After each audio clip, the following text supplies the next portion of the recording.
fingers down my spine. Girl, you look mighty fine. Won't you rub your fingers down my spine? Girl, you look mighty fine. Won't you rub your fingers down my spine? Girl, you look mighty fine. Won't you rub your... Does anyone have this issue that when they wear turtlenecks or anything like that, like I hate stuff being on my actual neck, so I'm always like like that, pulling it away. Anyway, that was interesting. Not. Hello guys, welcome to my channel. So today I have a little, I don't know, story time, little advice, little, I don't know, just a little talk basically. So yeah, so today I'm gonna be talking about, I'm not sure what to call this video yet, but basically stereotypes.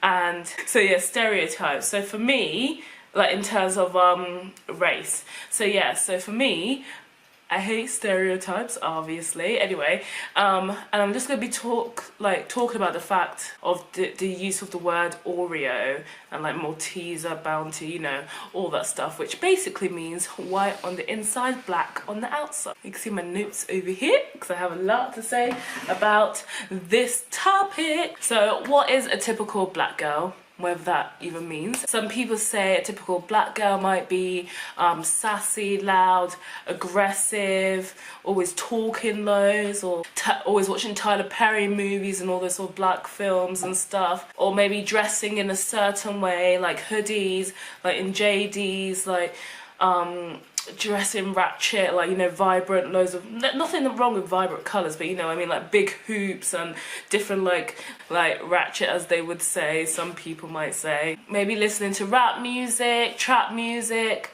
embodying the so-called ratchetness. Sorry, my boyfriend just he's playing around. And you're definitely not black if you don't like chicken. But why does being black, or act like, why does being black have to be associated with all those things? Anyone can do those things. It's not secluded to one race or one culture or blackness. It's just not. Recently I was called an Oreo, as I described, white on the inside, black on the outside, and all those other like Maltesers and blah blah blah. Yeah, so recently I was called that, and like I was called those sort of names during like my teenage years especially, but like when I was younger I just used to laugh it off, and then like recently I was just like, don't call me that, I don't like it, I felt uncomfortable, don't call me that. At that time I was just like, no, stop it, it's not funny at all. When I was younger, people mainly, especially like during my teenage years,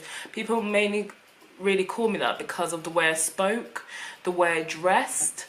And yeah, and because I was the only, in primary school I was the only black girl out of like 3 in the whole school and the only one in my class. And in high school, yeah, that changed a bit. Everyone, you know, like people from different areas come into one high school. So yes, that was okay. But yeah, and then during uni, I was the only black girl in all 3 of my years. So yeah, so in high school anyway, yeah, people used to call me that quite a bit. And to be honest, my mom, like the way I spoke, that's because we all speak the same. They used to say, oh, because you speak like that, well, you're speaking the same as me. We have the same accent. We're both in Hertfordshire. Like, that's how we speak. And then my mum always emphasised on like speaking correctly, so never saying like me and you, it's always you and I, and you know, it's just like basic like way of speaking basically.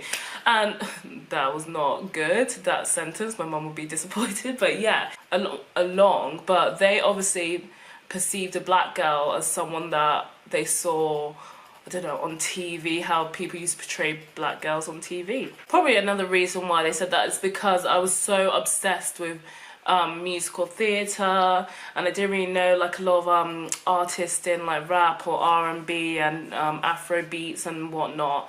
But that's just because, I don't know, I just don't listen to music a lot. I don't listen to music a lot, and if I do, I'm just listening to what's on the charts, to be honest, because that's the easiest thing like to find on Spotify and stuff. So yeah, that is just how it works. But don't get me wrong, I do have some R&B and whatnot. I just like a collection of music, and there's nothing wrong with that. But like, wherever you're brought up, that's how you're gonna act at the end of the day. So being around, so obviously I was brought up in Hertfordshire, so that's why I talk like this.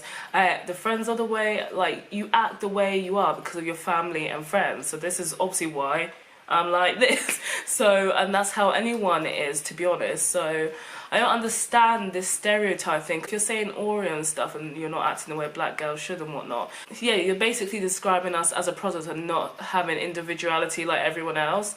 Like, and this comes for like, you know, Asian and everything else in between, because yeah, everyone should act the way they want to act. Like, yeah, I'm not gonna lie, sometimes I do portray those characteristics in those stereotypes, but I have friends that obviously portray those things as well. That's why we're friends. And the people that think about like calling, like believing in stereotypes and calling people this, that and the other are just really narrow-minded about race. Race is, at the end of the day, just what we look like. There's nothing, it's nothing to do on the inside. And narrow-minded people I just do not associate myself with, because like I said, if you can't, like, obviously I will try and teach them and say, Mum, it's not about that, it's not about this. I don't know why I've taken this relaxed part over here, but yeah, it's not about that and so forth. But if they don't want to learn, then there's no helping, is there?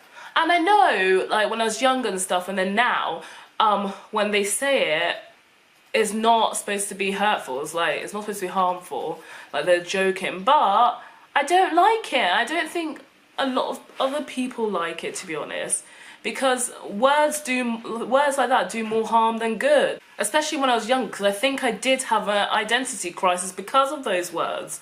And now you just have to say screw you to all those that don't understand or want to think like that still, because this is the bloody 21st century, and it's been like that, like, through all the years. People just are choosing to accept people the way they are now. Why do I or other people have to prove themselves to others just to fit the mold or whatever? You don't need to. At the end of the day, you can see I'm black, it's on my skin, it's not a surprise. Like, my identification to being black and Nigerian is so different from the stereotypes, but at the end of the day I don't need to validate myself, because people see what they want to see and believe what they want to believe. Yeah, everyone has different interests, and this creates diversification within each community, which is healthy. This is what is supposed to happen. That's why there's so much to feed from in, like, the social media, music, everything, in entertainment, books, whatever you want. That's why there is those choices, so that everyone can have a bit of whatever they want. It's healthy to be different. I looked like I was drunk then, I apologise.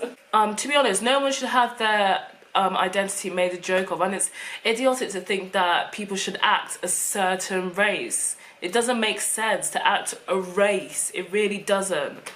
All this millions and millions of people on the earth, you think we're all gonna act the same?